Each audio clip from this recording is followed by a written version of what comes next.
जय हिंद दोस्तों, स्वागत है आपका डिकोडिंग जॉब्स चैनल में। इंडियन ज्योग्राफी का आज का टॉपिक है भारत का अफवाह तंत्र, यानी कि भारत का नदियाँ। काफ़ी महत्वपूर्ण चैप्टर है, प्रश्न इससे काफ़ी अच्छी संख्या में पूछे जाते हैं। क्वेश्चन नंबर 1 है, निम्नलिखित में से कौन सी नदी हिमालयी नदी यानी हिमालय से निकलने वाली जो नदियाँ हैं उसकी विशेषता नहीं है? तो इसका आंसर देख लेते हैं हम लोग। पहले ऑप्शन, यह सदा नीरा होती है। बिल्कुल सही है। सदा नीरा कहने का मतलब है जिस नदी में सालों भर पानी होता है उसको सदा नीरा बोला जाता है। तो ये बिल्कुल सदा नीरा है, भले ही पानी की मात्रा कम या अधिक हो लेकिन होती जरूर है। नेक्स्ट है, इसमें वर्ष में 2 बार जल की मात्राएं वृद्धि होती है। ये भी सही है। 2 बार कब कब होती है? एक बार ग्रीष्म ऋतु में यानी गर्मी के मौसम में जब बर्फ पिघलती है उस समय जलस्तर में वृद्धि होती है, और दूसरी बार मानसून के समय भी इसमें जलस्तर में वृद्धि होती है।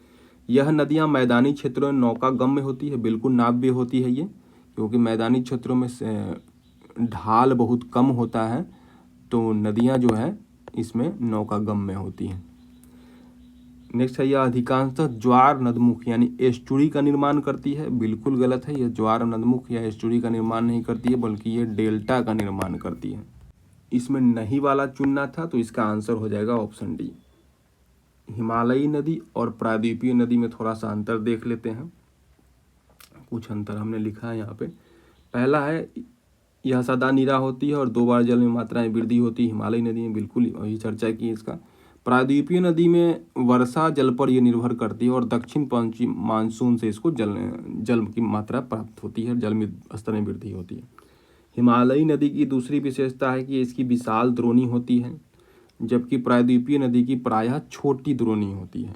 हिमालयी नदी जो है अधिक लंबी होती है और प्रायद्वीपीय नदी तुलनात्मक रूप से छोटी होती है। छोटी नहीं कह सकते हैं, सीधे तुलनात्मक कह देते हैं। ठीक है।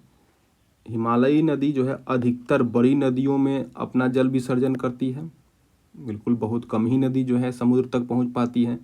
ठीक है, जैसे गंगा में ही देख लीजिए, कोसी, बागमती, महानंदा और इधर जो है यमुना, गोमती, सब जो है इसी में जल विसर्जन करती है। और अधिकतर जो प्रायद्वीपीय नदी जो है इसमें अधिकतर जो है समुद्र में अपना जल विसर्जन करती है। ठीक है, हिमालयी नदी के तुलना में इसमें ज़्यादा जल विसर्जन समुद्र में करती है। हिमालयी नदी की अन्य विशेषता है कि यह स्रोत में जो है जहाँ से निकलती है गहरी घाटियों एवं गॉर्ज का निर्माण करती है, जबकि प्रायद्वीपीय नदी जो है इनकी घाटियाँ जो है उथली हो गई है।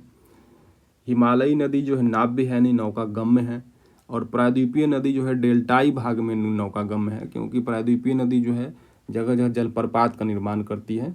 ठीक है, उबड़ खाबड़ इसका जो है मार्ग है, इसलिए यह केवल डेल्टाई भाग में जहाँ समतल होती है भूमि वहीं नौकागम्य है।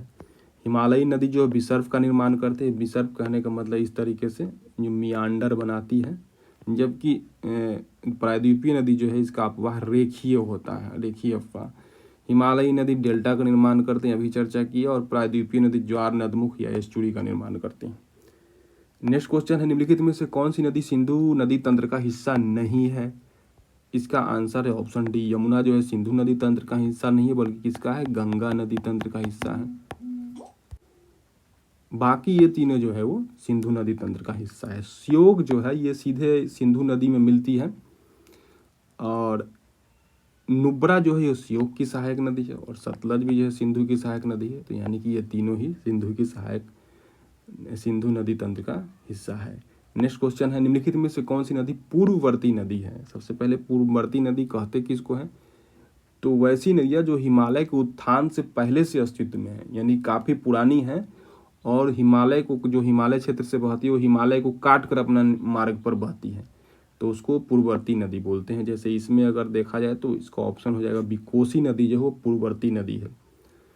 और भी नदियाँ हैं, जैसे ब्रह्मपुत्र भी काट कर करती है, गंडक भी हो जाएगा, सिंधु है, यही सब है। नेक्स्ट क्वेश्चन है, बाण सागर परियोजना किस नदी पर स्थित है?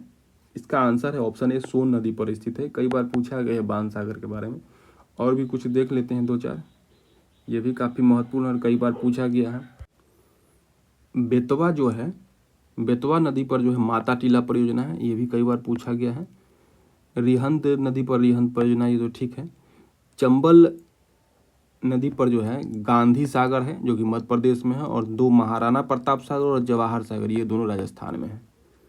नेक्स्ट क्वेश्चन है, निम्नलिखित में से कौन सी नदी बंगाल की खाड़ी में अपना जल विसर्जन नहीं करती है? इसका आंसर है ऑप्शन सी दामोदर। बाकी तीनों जो है डायरेक्ट बंगाल की खाड़ी में अपना जल विसर्जन करती है। दामोदर जो है बंगाल की खाड़ी में नहीं अपना जल विसर्जन करती है, बल्कि ये देखिए हुगली है, और हुगली में जो है से दामोदर नदी अपना जल विसर्जन करती है। हालांकि ये भी जाके बाद में बंगाल की खाड़ी में ही मिल जाती है, लेकिन डायरेक्टली ये जो बंगाल की खाड़ी में नहीं गिरती है, बल्कि हुगली नदी में अपना जल विसर्जन करती है।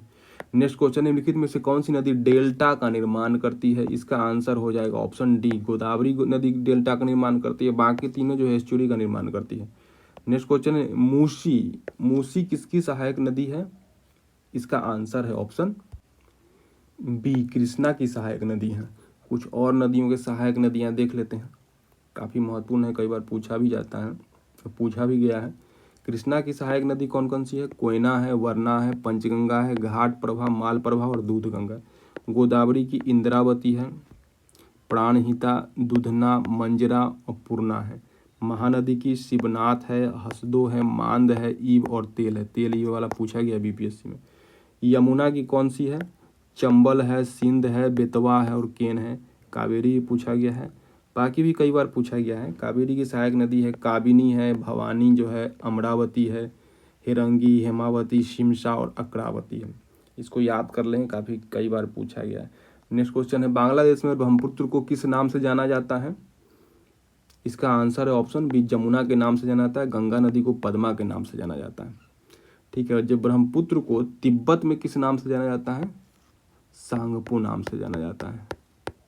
ठीक है, उसके बाद इसको थोड़ी दूर सियांग नाम से भी जाना जाता है, सियांग। उसके बाद फिर दिहांग नाम से भी जाना जाता है, दिहांग। ठीक है, दिहांग। ठीक है, दिहांग नाम से भी जाना जाता है। और जब इसमें 2 नदियां मिल जाती है जिसका नाम है दिवांग और दिहांग, यहाँ दिहांग है, ध्यान दीजिएगा, यहाँ हम बोल रहे हैं दिवांग। और कौन सी नदी? दिवांग और लोहित, लोहित नदी। ये दोनों नदी जब इसमें मिलती है सियांग में, तब यहाँ से इसका नाम ब्रह्मपुत्रा हो जाता है। ठीक है, यहाँ से इसको ब्रह्मपुत्र नदी बोलते हैं। ठीक है, और बाद में जब ये बांग्लादेश में प्रवेश करती है तो इसको जमुना बोला जाता है। जमुना जब पद्मा में मिलती है, जो कि गंगा कहीं बोला जाता है इसमें, तो फिर पद्मा नाम से बहने लगती है। पद्मा फिर मेघना में मिल जाती है, इधर से मेघना आती है, तो मेघना में मिलने के बाद फिर ये मेघना नाम से बहती है और अंत में बंगाल की खाड़ी में गिर जाती है। ठीक है, नेक्स्ट क्वेश्चन है, निम्नलिखित में से कौन सी नदी गंगा में दाहिनी ओर से मिलने वाली सहायक नदी है? सबसे 2 बात है, सहायक नदी भी होना चाहिए और दाहिनी ओर से मिलने वाला भी होना चाहिए। तो इसमें इन चारों में जो है ऑप्शन डी हो जाएगा। पुनपुन दाहिनी ओर से मिलती है, पटना के नज़दीक फतुहा, ये पूछा गया क्वेश्चन है बीपीएससी में, फतुहा के निकट ये मिलती है। बाकी तीनों जो है वो बाएं तरफ से मिलती है। ठीक है, तो और हम लोग इसकी कुछ सहायक नदियों को देख लेते हैं। गंगा नदी की कौन कौन सी सहायक नदी है? देखिए, दाहिनी ओर से और बाईं ओर से मिलने वाला, जैसे यहाँ से नदी निकली है और इस तरीके से बह रही है, तो आप इस नदी जिस ओर बह रही है उस ओर मुँह करके खड़ा हो जाइए, और आपका जो बाएं होगा उधर से आने वाली नदियाँ बाईं ओर से मिलने वाली हो जाएगी, और दाहिनी ओर से आने वाली दाहिनी नदियाँ हो जाएगी। ठीक है, तो लेफ्ट से कौन सी मिलती है? रामगंगा है, वरुण, गोमती, घाघरा, गंडक, बागमती और बूढ़ी गंडक, कोसी और महानंदा। दाहिनी ओर से मिलती है यमुना, सोन, पुनपुन, हुगली इत्यादि। अच्छा, हुगली जो है सही इसमें मिलती नहीं है, सॉरी, हुगली जो है इसका वितरिका है। ठीक है, यहाँ इसकी सहायक नदी नहीं है, यहाँ गलती से लिख दिया है। जैसे जब गंगा नदी जब प्रवेश करती है बांग्लादेश में, तो उससे पहले इसे एक हुगली नदी बढ़ जाती है और दूसरा जो है सो वो भागीरथी कहलाती है। ठीक है, तो सहायक नदी नहीं है ये इसकी वितरिका है। नेक्स्ट क्वेश्चन है, रामगंगा नदी गंगा में किस स्थान पर मिलती है? इसका आंसर है ऑप्शन ए, कन्नौज में मिलती है। नेक्स्ट क्वेश्चन है, नासिक किस नदी के किनारे अवस्थित है? काफ़ी महत्वपूर्ण है। नासिक में कुंभ लगता है, कुंभ का मेला लगता है, और ये जो है ऑप्शन सी, गोदावरी नदी के किनारे अवस्थित है। नेक्स्ट क्वेश्चन है, निम्नलिखित में से कौन सी नदी ब्रह्मपुत्र की सहायक नदी नहीं है? इसका आंसर है ऑप्शन डी बराकर। बराकर ब्रह्मपुत्र की सहायक नदी है? नहीं है। किसकी है? दामोदर की है। ठीक है, दामोदर की सहायक नदी है ये। बाकी तीनों जो है ब्रह्मपुत्र की सहायक नदी है। नेक्स्ट क्वेश्चन, निम्नलिखित में से कौन सी नदी सिपकिला दर्रा से होकर बहती है? इसका आंसर है ऑप्शन ए सतलज नदी जो है सिपकिला दर्रा से होकर बहती है। नेक्स्ट क्वेश्चन है पोंग परियोजना किस नदी पर है? इसका आंसर है ऑप्शन सी ब्यास नदी पर है पोंग परियोजना। नेक्स्ट क्वेश्चन है इसी से संबंधित है। अच्छा नहीं, इंदिरा गांधी नहर किस नदी से निकाली गई है? इसका आंसर है ऑप्शन सी सतलज नदी से निकाली गई है। हालांकि सतलज और ब्यास जहाँ आके मिलती है वहाँ से इंदिरा गांधी नहर को निकाला गया है, लेकिन इसमें ब्यास कहीं नहीं दिया गया है, तो सतलज आंसर होगा। ठीक है, तो सतलज और ब्यास मिलती कहाँ पे है? हड़ीके नामक स्थान पर मिलती है, पंजाब में। हड़ीके बराज से जो है से निकाली गई है इंदिरा गांधी नहर। ठीक है, अच्छा अब नेक्स्ट क्वेश्चन है, निम्नलिखित में से कौन सी नदी केवल भारत में प्रवाहित होती है? केवल भारत में कहने का मतलब कि वो दूसरे देश में नहीं जाती हैं, पड़ोसी देशों में नहीं जाती हैं। तो इसका आंसर हो जाएगा ऑप्शन सी ब्यास नदी जो है, जो केवल भारत में प्रवाहित होती है। ठीक है, ब्यास जो है अभी हमने पिछला क्वेश्चन में देखा था कि ब्यास जो हड़ीके बराज में मिल जाती है, पंजाब में ही मिल जाती है। ठीक है, इसका उद्गम भी भारत में होता है। भारत में हिमाचल प्रदेश में रोहतांग दर्रा है, रोहतांग दर्रा, उसी के निकट से ब्यास नदी जो है निकलती है और सतलुज में मिल जाती है पंजाब में। तो यानी कि भारत में ही इसका उद्गम हुआ और भारत में ही ये इसमें सतलुज में मिल जाती है। तो केवल भारत में प्रवाहित होने वाली नदी जो है वो ब्यास है। बाकी तीस्ता जो है बांग्लादेश में जाती है, सुबनसिरी भूटान से निकलती है और सतलुज पाकिस्तान जाती है। नेक्स्ट क्वेश्चन, निम्नलिखित में से कौन सी नदी खंभात की खाड़ी में नहीं गिरती है, यानी कि अपना जल विसर्जन खंभात की खाड़ी में नहीं करती है? इसका आंसर हो जाएगा ऑप्शन डी मांडवी नदी। देखिए इन चारों नदियों का जल विसर्जन जो है अरब सागर में ही होता है। ठीक है, और खंभात की खाड़ी भी अरब सागर का ही एक भाग है, लेकिन मांडवी नदी अरब सागर में गिरती है, खंभात की खाड़ी में नहीं गिरती है। जैसे ये देख लीजिए, यहाँ पर है खंभात की खाड़ी। ठीक है, यहाँ पर तीनों नदियाँ नर्मदा, माही और साबरमती, साबरमती है, माही और नर्मदा, ये तीनों आगे गिरती है। और गोवा कुछ यहाँ पर है, तो मांडवी नदी गोवा में बहती है, ये अरब सागर में गिरती है, लेकिन खंभात की खाड़ी में नहीं गिरती है। तो ऑप्शन इसका आंसर डी हो जाएगा। नेक्स्ट क्वेश्चन, निम्नलिखित में से सर्वाधिक लंबी नदी कौन है? इसमें से निम्नलिखित में पूछ रहा है, सीधे नहीं पूछ रहा है। तो इसका आंसर है ऑप्शन ए गोदावरी नदी निम्नलिखित में सर्वाधिक लंबी नदी है। वैसे भी गोदावरी दक्षिण भारत की सबसे लंबी नदी है। ठीक है, तो आप कहेंगे कि यमुना तो हिमालय से निकलने वाली नदी है और तुलनात्मक रूप से लंबी होती है, लेकिन ऐसा नहीं है। आप बात ही समझ लीजिए, गोदावरी जो है इससे भी लंबी नदी है।